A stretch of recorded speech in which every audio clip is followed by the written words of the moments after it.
ಮರ ಕೆಳಗಡೆ ಹುತ್ತ ಕೆಲವೊಂದು ಕಲ್ಲಿತ್ತು. ಅದಕ್ಕೆ ಚೌಡೇಶ್ವರಿ ಅಂತೇಳಿ ಜನ ಸುತ್ತಮುತ್ತಲಿನೆಲ್ಲ ತ್ರಿಶೂಲ ಹಾಕೊಂಡು ಕುರಿ ಕೋಳಿ ಕಟ್ ಮಾಡಿ ಅಡುಗೆ ಮಾಡಿ ಇಲ್ಲೇ ಊಟ ಮಾಡ್ಕೊಂಡು ಅನಾದಿ ಕಾಲದಿಂದ ಅವ್ರು ಹರಕೆದು ಕುರಿ ಕೋಳಿ ಎಲ್ಲ ಕಟ್. ಇವಾಗ ಕುರಿ ಕೋಳಿ ಎಲ್ಲ ನಿಷೇಧ ಮಾಡಿದ್ವಿ. ನೋಡೋದಿರಲ್ಲ ಇವರು ಎದುರುಗಡೆ ಸಣ್ಣ ರೈಸ್ ಮಿಲ್ ಕಟ್ಟುವಾಗ ತುಂಬ ತೊಂದರೆ ಬಂತು. ದೊಡ್ಡ ಪ್ರಮಾಣದ ರೈಸ್ ಮಿಲ್ ಇದೆ, ಲಾರಿ ಇದೆ, 100 ಜನ ಕೆಲಸಕ್ಕೆ ಇದ್ದಾರೆ, ಕೋಟಿಗಟ್ಟಲೆ ಬಿಸ್ನೆಸ್ ಅವ್ರದ್ದು. ಆಗ ಬಸ್ ಆಕೃತಿ ರೀತಿ ಕಟ್ಟಬೇಕು ಸಂಕಲ್ಪ ಮಾಡಿ ಮತ್ತೆ 80 ಸಾವಿರ ಕೈ ಹಾಕಿದ್ರು.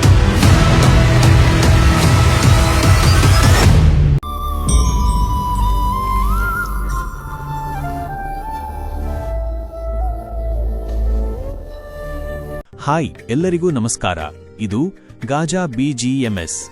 ಎಲ್ಲರೂ ಚೆನ್ನಾಗಿದ್ದೀರಾ ಅಂತ ಭಾವಿಸ್ತೀನಿ. ನಾವು ಇವತ್ತು ಶಿವಮೊಗ್ಗ ಜಿಲ್ಲೆಯ ಸಾಗರ ತಾಲೂಕಿನ ಪ್ರಸಿದ್ಧ ಪುಣ್ಯಕ್ಷೇತ್ರವಾದ ಕಾರ್ಗಲ್ ಚೌಡೇಶ್ವರಿ ದೇವಿಯ ದರ್ಶನ ಮಾಡೋಕೆ ಬಂದಿದ್ದೇವೆ. ಸ್ನೇಹಿತರೆ, ಲಿಂಗನಮಕ್ಕಿ ಜಲಾಶಯದ ಸಮೀಪವಿರುವ ಈ ಕಾರ್ಗಲ್ ಚೌಡೇಶ್ವರಿ ದೇವಸ್ಥಾನಕ್ಕೆ ತನ್ನದೇ ಆದ ಐತಿಹಾಸಿಕ ಮತ್ತು ಆಧ್ಯಾತ್ಮಿಕ ಮಹತ್ವವಿದೆ. ಶಕ್ತಿಯ ರೂಪ ಇಲ್ಲಿ ಚೌಡೇಶ್ವರಿ ದೇವಿಯು ಅತ್ಯಂತ ಶಕ್ತಿಶಾಲಿಯಾಗಿ ನೆಲೆಸಿದ್ದಾಳೆ. ಈ ಭಾಗದ ಜನರ ಆರಾಧ್ಯ ದೈವವಾಗಿರುವ ತಾಯಿ ನಂಬಿ ಬಂದ ಭಕ್ತರ ಕಷ್ಟಗಳನ್ನು ಕಾರ್ಗಲ್ ಕತ್ತಲೆಯಂತೆ ದೂರ ಮಾಡಿ ಬದುಕಿನಲ್ಲಿ ಬೆಳಕು ನೀಡುತ್ತಾಳೆ ಎಂಬುದು ಭಕ್ತರ ಅಚಲ ನಂಬಿಕೆ. ಪರಿಸರ ಮತ್ತು ಶಾಂತಿ. ಪ್ರಕೃತಿಯ ಮಡಿಲಲ್ಲಿರುವ ಈ ಕ್ಷೇತ್ರವು ಕೇವಲ ಭಕ್ತಿಯ ಕೇಂದ್ರವಲ್ಲ, ಬದಲಿಗೆ ಮನಸ್ಸಿಗೆ ನೆಮ್ಮದಿ ನೀಡುವ ತಾಣವೂ ಹೌದು. ಶರಾವತಿ ನದಿಯ ತಟದ ಈ ಪರಿಸರ ದೇವಿಯ ಸನ್ನಿಧಿಗೆ ಮತ್ತಷ್ಟು ಮೆರುಗು ನೀಡುತ್ತದೆ. ವಿಶೇಷತೆ, ಇಲ್ಲಿ ನಡೆಯುವ ವಿಶೇಷ ಪೂಜೆಗಳು ಮತ್ತು ಜಾತ್ರಾ ಮಹೋತ್ಸವಗಳು ನಾಡಿನಾದ್ಯಂತ ಪ್ರಸಿದ್ಧವಾಗಿವೆ. ತಾಯಿಯ ದರ್ಶನ ಪಡೆದರೆ ಮನಸ್ಸಿನ ಸಂಕಲ್ಪಗಳು ಈಡೇರುತ್ತವೆ ಎಂಬುದು ಇಲ್ಲಿನ ಇತಿಹಾಸದ ಸಾರ. ಈ ವಿಡಿಯೋದಲ್ಲಿ ನಾವು ನಿಮಗೆ ದೇವಸ್ಥಾನದ ಸಂಪೂರ್ಣ ದರ್ಶನ ಮಾಡಿಸಲಿದ್ದೇವೆ. ವಿಡಿಯೋ ಇಷ್ಟವಾದರೆ ಲೈಕ್ ಮಾಡಿ, ಶೇರ್ ಮಾಡಿ ಮತ್ತು ನಮ್ಮ ಗಾಜಾ BGMS ಚಾನೆಲ್ಗೆ ಸಬ್ಸ್ಕ್ರೈಬ್ ಆಗೋದನ್ನ ಮರಿಬೇಡಿ. ಬನ್ನಿ ತಾಯಿಯ ದರ್ಶನ ಪಡೆಯೋಣ.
श्रीकरी शुभकरी चौडेश्वरी मे भुवनेश्वरी रायन तोटद राजेश्वरी मे शिवशंकरी नूराರು ನಾಮದಲ್ಲಿ ನೀರುವೆ ಜಗದಲ್ಲಿ ಭಕ್ತರ ಪೊರೆಯುತ್ತಲೇ ಕಾಣುವೆಲ್ಲೆಲ್ಲೂ ಶ್ರೀಕರಿ ಶುಭಕರಿ ಚೌಡೇಶ್ವರಿ ನೀ ಭುವನೇಶ್ವರಿ.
ಇಲ್ಲ, ಈ ಮರದ ಕೆಳಗಡೆ ಹುತ್ತದ ಕೆಳಗೆ ಒಂದು ಕಲ್ಲಿತ್ತು, ಅದಕ್ಕೆ ಚೌಡೇಶ್ವರಿ ಅಂತೇಳಿ ಜನ ಸುತ್ತಮುತ್ತಲ ಜನ ಎಲ್ಲ ತ್ರಿಶೂಲ ಹಾಕೊಂಡು ಕುರಿ ಕೋಳಿ ಕಟ್ ಮಾಡಿ ಅಡುಗೆ ಮಾಡಿ ಇಲ್ಲೇ ಊಟ ಮಾಡ್ಕೊಂಡು ಅನಾದಿ ಕಾಲದಿಂದನೂ ಅವ್ರು ಹರಕೆದು ಕುರಿ ಕೋಳಿ ಎಲ್ಲ ಇವಾಗ ಕುರಿ ಕೋಳಿ ಎಲ್ಲ ನಿಷೇಧ ಮಾಡಿದ್ದೀವಿ ನಾವು.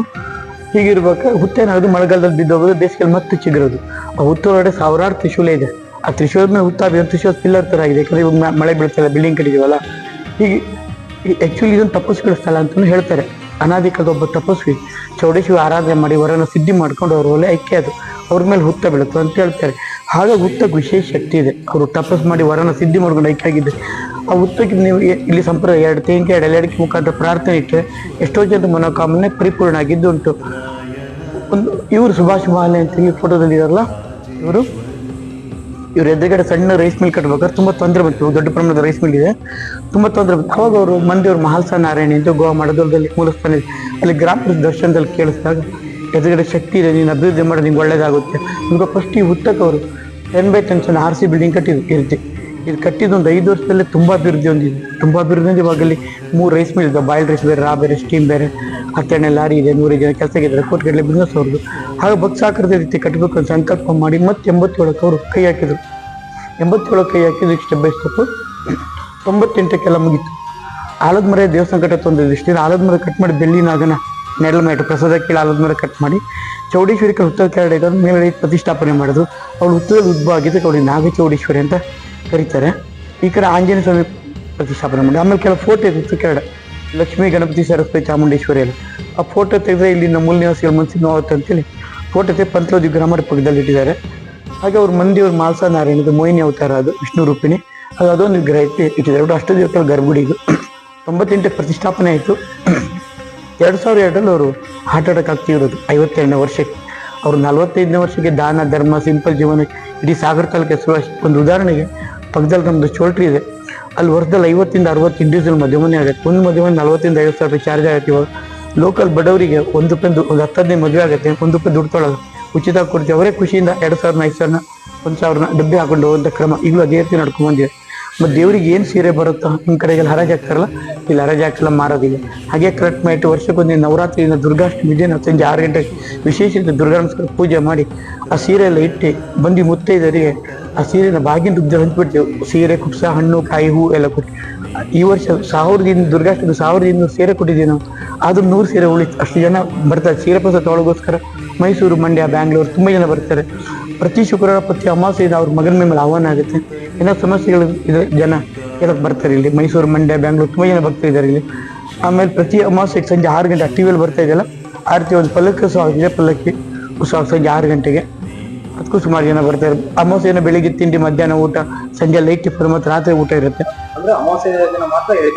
ಅಮಾವಾಸ್ಯೆ ದಿನ ಮತ್ತು ಪ್ರತಿ ಶುಕ್ರವಾರ ಇದೆ, ಮತ್ತೆ ಪ್ರತಿ ಅಮಾವಾಸ್ಯೆಗೆ ಇರುತ್ತೆ. ಏನಾದ್ರು ಸೂತ್ಕಿಗಳು ಬಂದರೆ ಅವ್ರು ಇರೋದಿಲ್ಲ, ಅಷ್ಟು ಬಿಟ್ರೆ. ಹಾಗಾಗಿ ಬರೋ ಜನರು ಸ್ವಲ್ಪ ಫೋನ್ ಕಾಂಟ್ಯಾಕ್ಟ್ ಮಾಡ್ಕೊಂಡು ಬರೋದು ಉತ್ತಮ. ಕೊಡ್ತೀವಿ. ಜಾತ್ರೆ ಇದೆ ಮಾರ್ಚ್ 4ರಿಂದ 8 5 ದಿನ. ಸಾಧ್ಯ ಎಲ್ಲ ಬರ್ರಿ.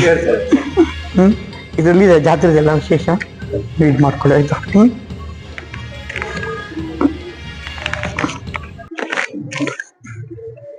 ಈ ದೇವಾಲಯದ ಬಗ್ಗೆ ಇನ್ನಷ್ಟು ತಿಳಿದುಕೊಳ್ಳಲು ಮತ್ತು ದೇವಿಯ ಆಶೀರ್ವಾದ ಪಡೆಯಲು ನೀವು ಒಮ್ಮೆ ಭೇಟಿ ನೀಡಲೇಬೇಕು. ನಮ್ಮ ಮುಂದಿನ ವಿಡಿಯೋಗಳಿಗಾಗಿ ಕಾಯುತ್ತಿರಿ. ಧನ್ಯವಾದಗಳು.